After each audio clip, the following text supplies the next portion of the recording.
And so if we imagine our pelvis, what we want to do is be able to tilt it forward and backwards. And a lot of people have very little control of this motion. And it's a pretty important motion throughout our day-to-day living. And if we can get better movement out of our pelvis, usually that'll actually take some stress off the low back as well. So a pretty important skill for us to be able to control. So we'll start on our backs, similar to the other positions that we're working on. And so I'll actually grab around my hips as a cue. So Cherry, I'll have you do that, even just a little lower. We're kind of right over your hip bones on the side.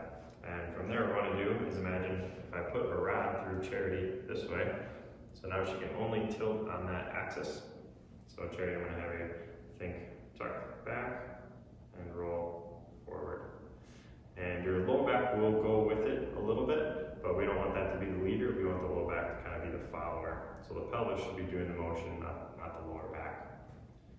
These movements should be pretty slow, calculated, controlled. And if you notice yourself kind of shaking as you're moving, that's okay. So that would be called a perturbation in our world. And so basically that means your brain is trying to connect with the muscles down there. So it's actually a good sign. And as you get better at it, you'll notice that those will kind of disappear. So work on those, say 10 forward and 10 back. And once you've mastered it from this position, then we can work on getting into some different positions. Try doing it seated, standing, from a lunge position, things like that.